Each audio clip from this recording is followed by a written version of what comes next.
أعوذ بالله من الشيطان الرجيم. بسم الله الرحمن الرحيم.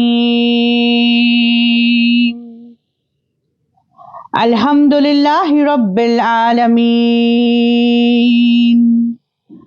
الصلاة والسلام على أشرف الأنبياء والمرسلين، خاتم النبيين شفيع المذنبين، النبي المؤيد ورسول المسدد مولانا أبي القاسم المحمد وعلى أهل بيت الطيبين الطاهرين المعصومين المظلومين من يومنا هذا إلى يوم الدين.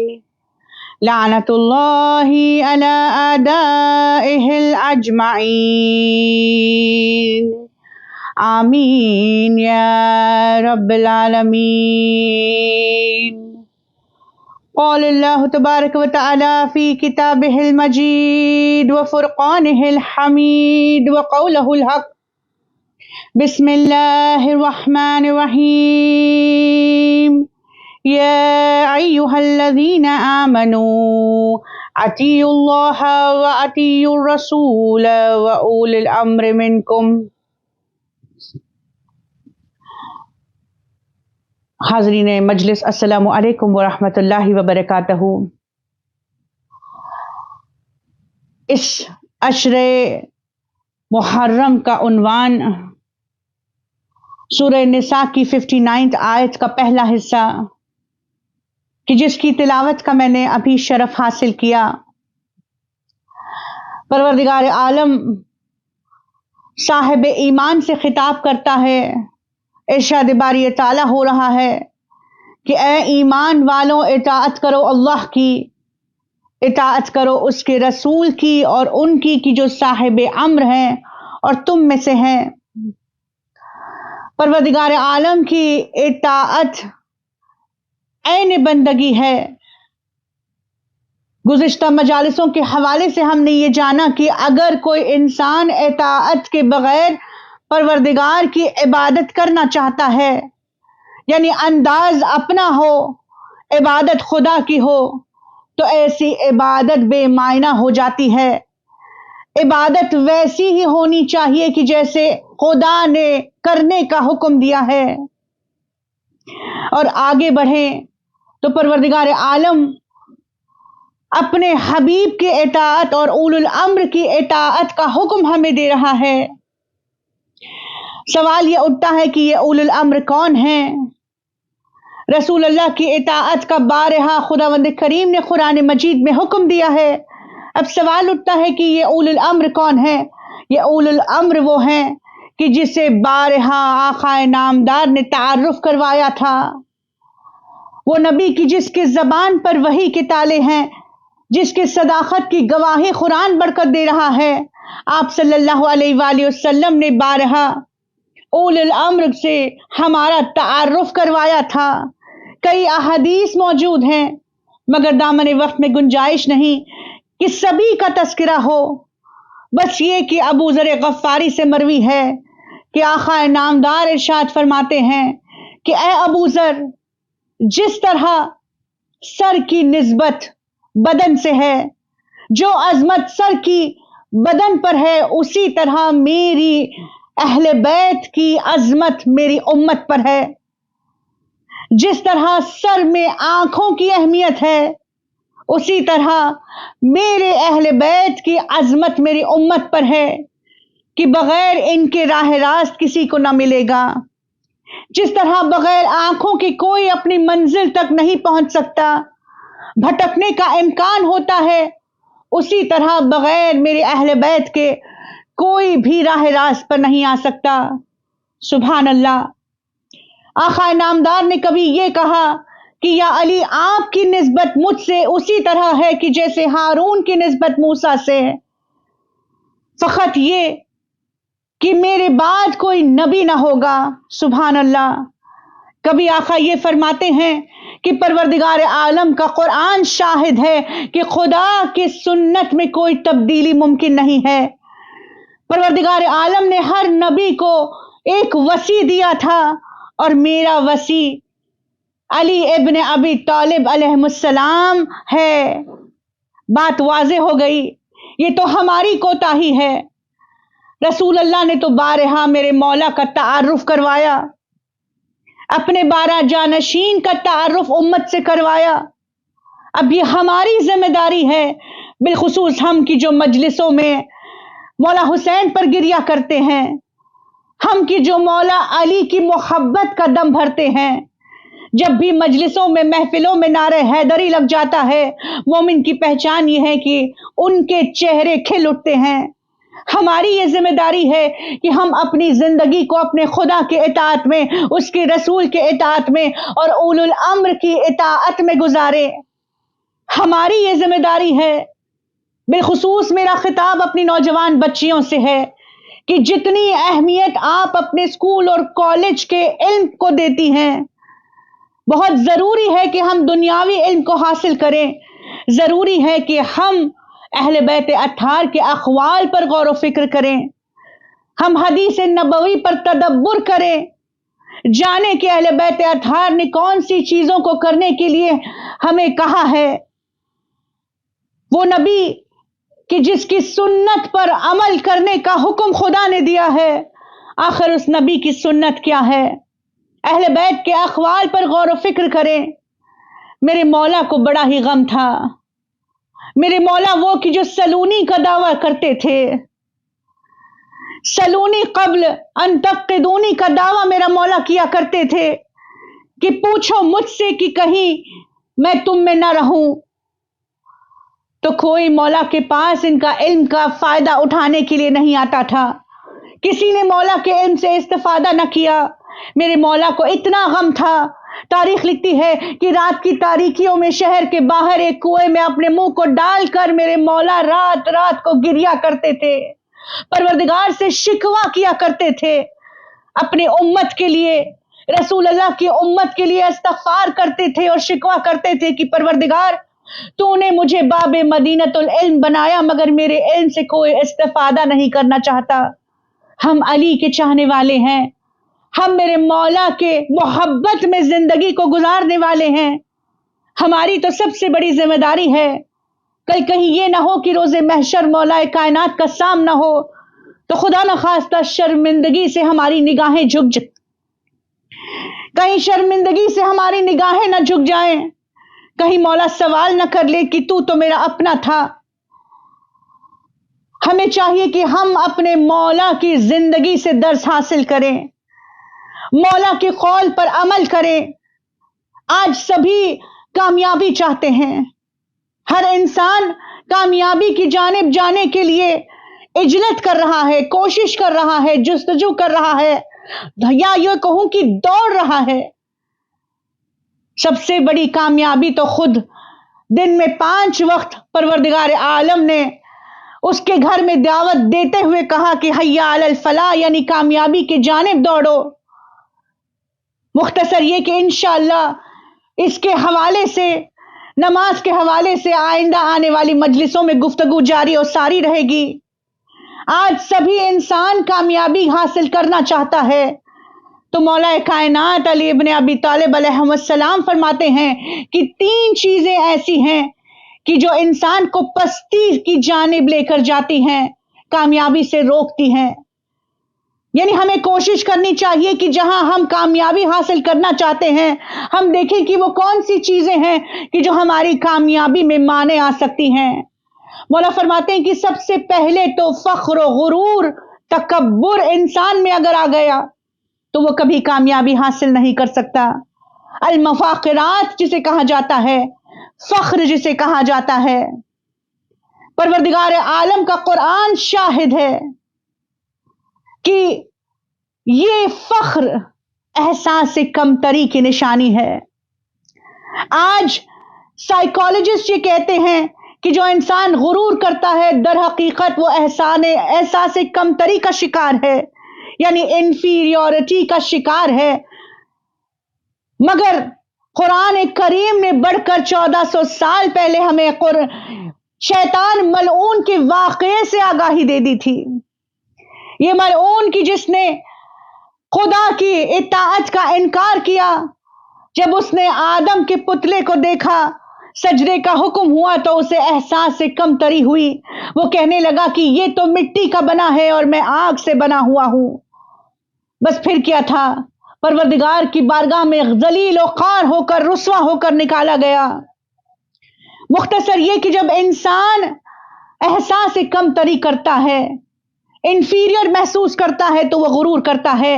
چھٹے امام صادق آل محمد علیہ السلام فرماتے ہیں کہ وہ انسان اس وقت تک غرور نہیں کرتا جب تک کہ وہ اپنے آپ میں کوئی کمی محسوس نہیں کرتا.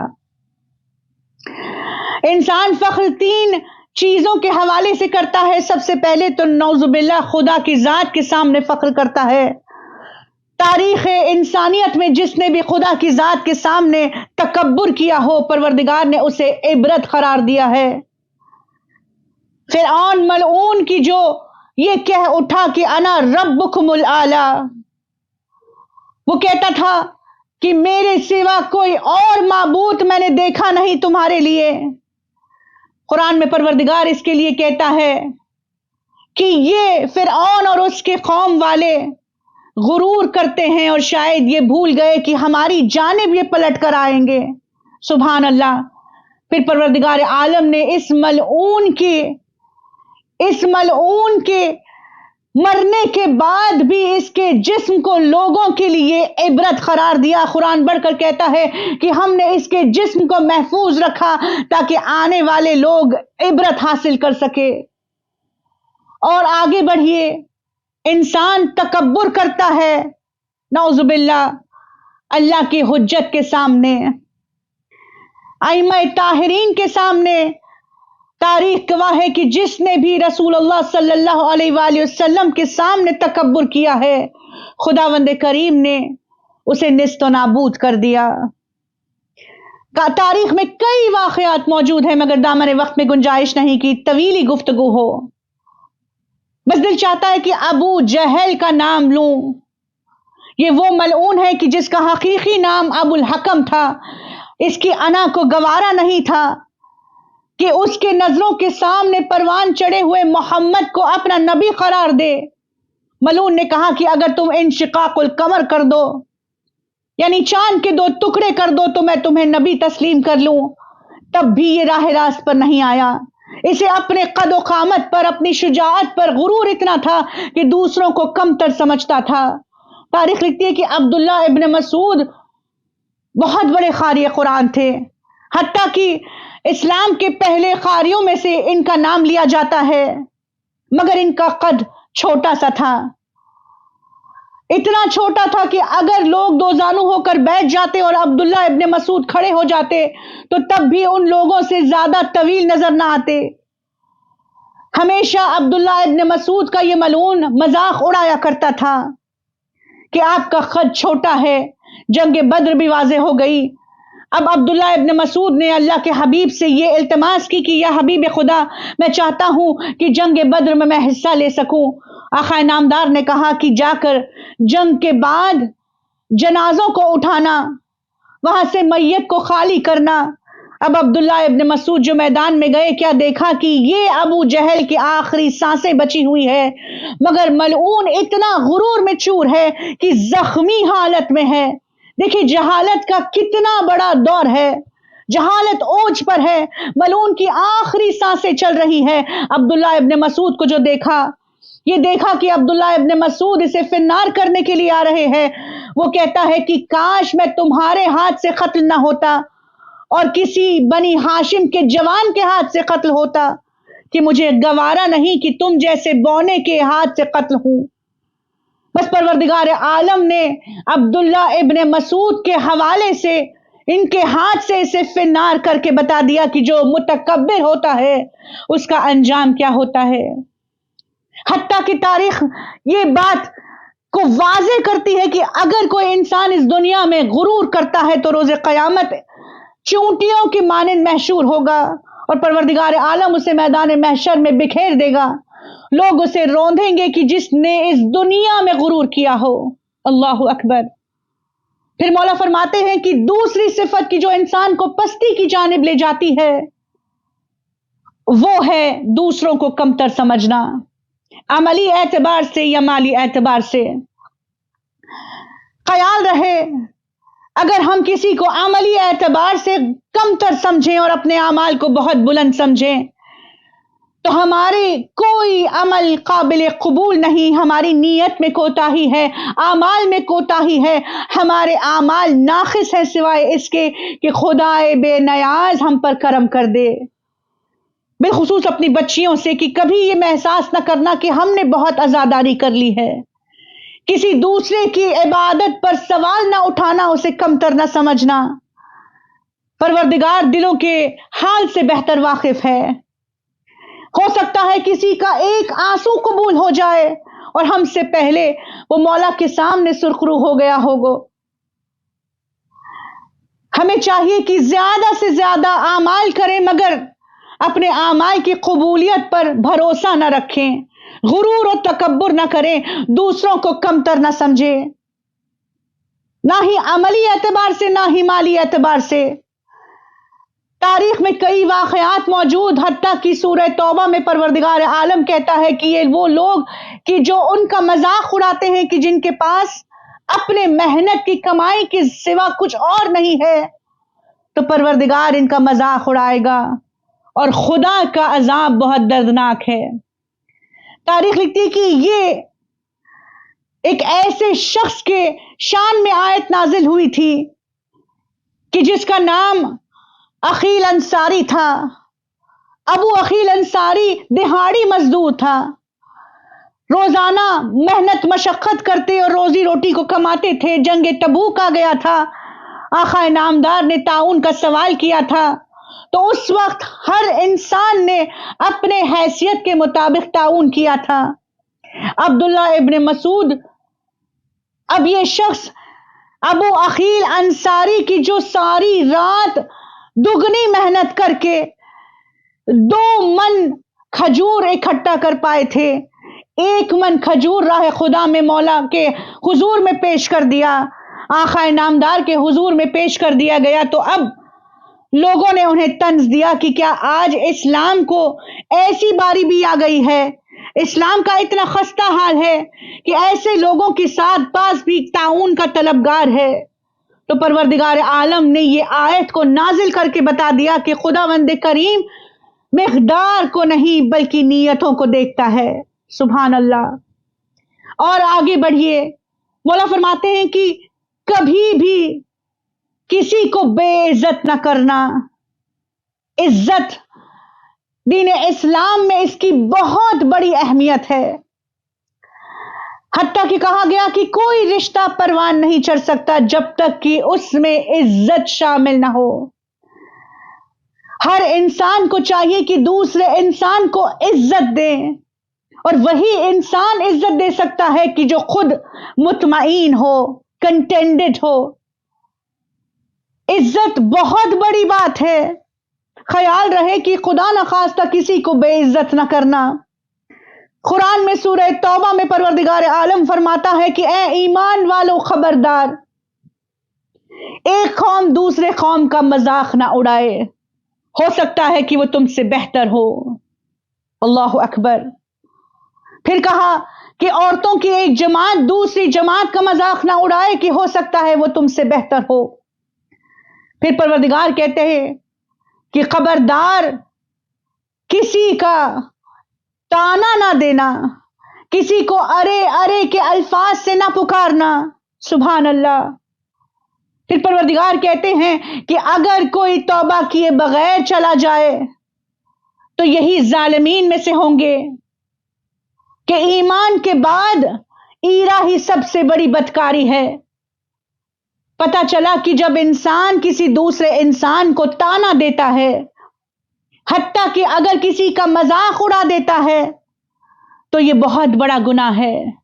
خیال رہے بالخصوص آج کے نوجوان، کہیں ایسا نہ ہو کہ ہم نے کسی کو مذاق میں کوئی غیر نام سے پکار دیا، کسی کو نک نیم سے پکار دیا کہ جو آج کل کا فیشن ہے، کسی کا مسخرہ بنا دیا، کسی کا مذاق اڑا دیا، تو قرآن میں واضح طور پر اللہ نے تاکید کی ہے کہ کسی کو ارے ارے کہہ کر نہ پکارنا، کسی کا مذاق نہ اڑانا، کسی کا مسخرہ نہ کرنا، کسی کو طنز نہ دینا۔ اللہ اکبر۔ حتیٰ کہ کہا گیا کہ اگر کوئی ایک مومن کو ایک مرتبہ طنز دیتا ہے تو پروردگار عالم اسے جنت کی خوشبو سے بھی محروم کر دیتا ہے کہ جو 500 سال کے مسافات سے بھی محسوس ہو سکتی ہے۔ یعنی 500 سال کی دوری سے بھی انسان جنت کی خوشبو سے کو محسوس کر سکتا ہے۔ ابھی جنت میں داخل نہیں ہوا ہے، پھر بھی جنت کی خوشبو کو انسان محسوس کر سکتا ہے، مگر وہ انسان جس نے کسی دوسرے انسان کو طنز دیا ہو، کسی دوسرے انسان کی دل آزاری کی ہو،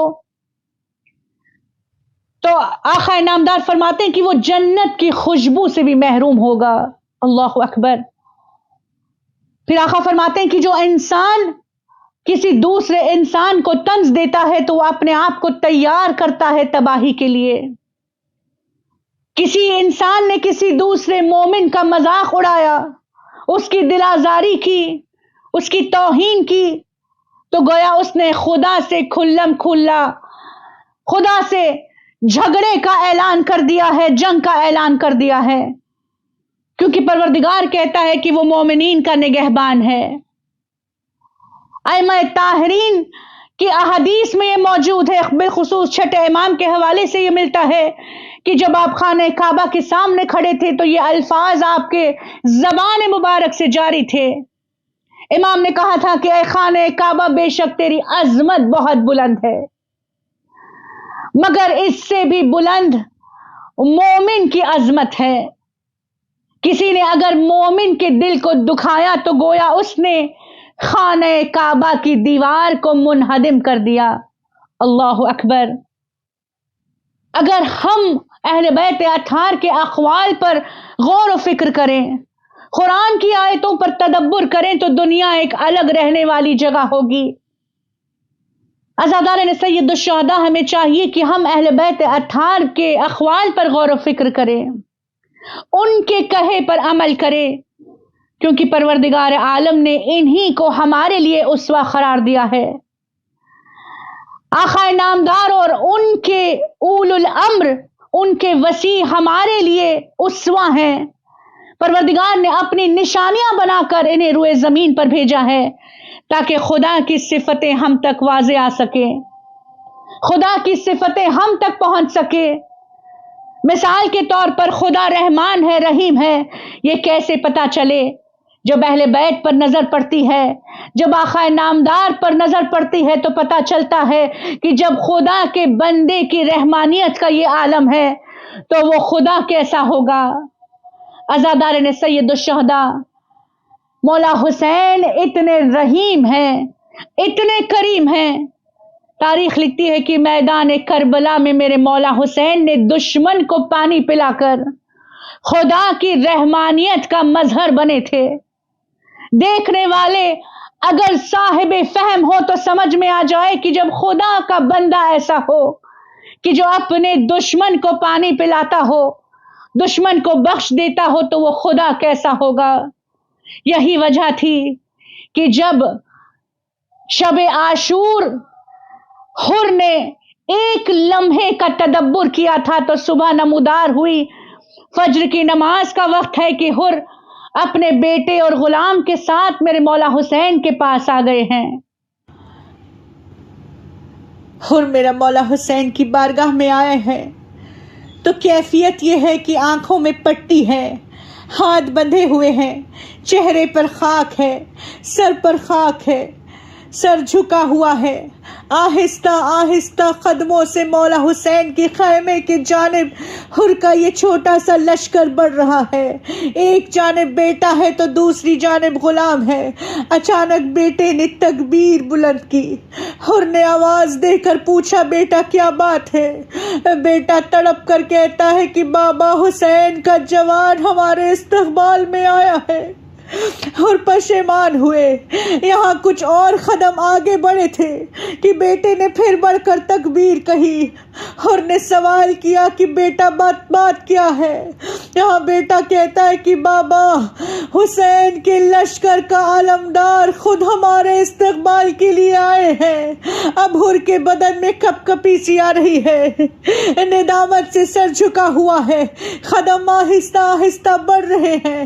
ایک مرتبہ بیٹے نے زور سے تکبیر بلند کی، تکبیر پر تکبیر دیتا چلا جا رہا ہے۔ حر نے سوال کیا، بیٹا کیا بات ہے؟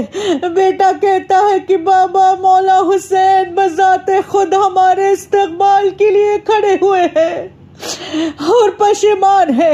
کپ کپاتے ہاتھوں سے مولا حسین کے قدموں پہ گرے، حسین کے آقا کے قدموں پر گر کے مولا حسین سے گڑ گڑا کر کہتے ہیں کہ آقا، کیا میری خطا بھی قابل بخشش ہے؟ کیا آپ میری خطا کو بخش سکتے ہیں؟ میرے مولا حسین نے حر کو اپنے ہاتھوں سے اٹھایا، سینے سے لگایا، کہا، اے حر، میں نے اور میرے خدا نے تجھے بخش دیا۔ عزادارِ سید الشہداء، یہاں حر کہتے ہیں کہ اے میرے مولا، ایک التماس ہے، میں چاہتا ہوں کہ سب سے پہلے جام شہادت کو میں نوش کروں، آپ سے پہلے میرے بچوں کی قربانی ہو۔ مولا حسین کہتے ہیں، اے حر، تو ہمارا مہمان ہے، یہ کیسے ممکن ہے کہ میں آپ کو جنگ کی اجازت دے دوں؟ یہاں حر کا اصرار بڑھا، مولا حسین نے اجازت دی۔ سب سے پہلے حر کا غلام میدان وغا میں گیا، جام شہادت کو نوش کیا۔ اب دوسرا بیٹا حر کا آگے بڑھا، جام شہادت نوش کرنے کے لیے میدان وغا میں گیا۔ یہاں آواز استغاثہ بلند ہوئی، شور ہوا کہ حر کا بیٹا شہید ہو گیا۔ حر چاہتا ہے کہ آگے بڑھے اور بیٹے کے جنازے کے جانب جائے۔ یہاں حر چاہتے ہیں کہ میدان وغا میں قدم بڑھائے۔ پیچھے سے میرے مولا حسین نے حر کو روکا، دامن کو پکڑا۔ عجیب جملہ میرے مولا حسین کا ہے۔ مولا کہتے ہیں، حر، کہیں جوان بیٹے کے جنازے پر باپ بھی جایا کرتے ہیں، تم رکو، میں جاؤں گا اور آپ کے بیٹے کے جنازے کو لے کر آؤں گا۔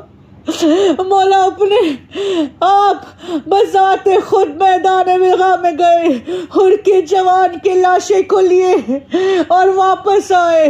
یہاں دستے ادب جوڑ کر دل چاہتا ہے کہ مولا سے فریاد کروں، مولا، آپ نے حر کو تو بیٹے کے جنازے پر جانے سے روک لیا، اس وقت کیا کیجئے گا کہ جب آپ کا بیٹا میدان کربلا میں ایڑیاں رگڑ رہا ہوگا، آواز استغاثہ بلند کریں گے علی اکبر، کوئی پرسان حال نہ ہوگا۔ عزاداران سید الشہداء تاریخ لکھتی ہے کہ جب وہ وقت بھی آیا کہ جب میرے مولا حسین کا جوان میدان وغا میں گیا، یہاں علی اکبر کے سینے میں برچی کا پھل پیوست ہوا ہے۔ علی اکبر گھوڑے پر سنبھل نہ سکے، آواز دی، السلام علیکہ یا ابا عبداللہ۔ یہاں آواز استغاثہ بلند ہوا، مولا حسین کی نظریں دھندلانے لگی۔ آقا عباس کے مرنے سے حسین کی کمر ٹوٹ چکی تھی، اب آنکھوں کی بینائی بھی چلی گئی۔ 70 مرتبہ میدان کربلا میں گرتے ہوئے، سنبھلتے ہوئے میرے مولا حسین اپنے جوان کی لاشے پر پہنچے ہیں۔ حال یہ ہے کہ جب مولا حسین میدان میں گئے ہیں، شامی ہنس کر مولا کی جانب دیکھتے ہیں، کوئی کہتا ہے، اے حسین، ہم وہ ہیں کہ جس نے تیرے جوان کے سینے میں برچی کا پھل اتارا ہے۔ کوئی سینے حسین کو بڑھ کر سہارا نہ دیا۔ حسین مولا گرتے ہوئے جوان کے لاشے پر گئے۔ عجیب منزل ہے، یہاں دیکھا کہ جوان ایڑیاں رگڑ رہے ہیں، ایک ہاتھ سینے میں ہے۔ عزاداروں، میرے مولا نے جوان سے سوال کیا، بیٹا بتاؤ کیا بات ہے؟ علی اکبر تڑپ کر کہتے ہیں، بابا، برچی کا پھل سینے میں پیوست ہے، اگر یہ پھل نکل جائے تو کچھ فقہ پاؤں۔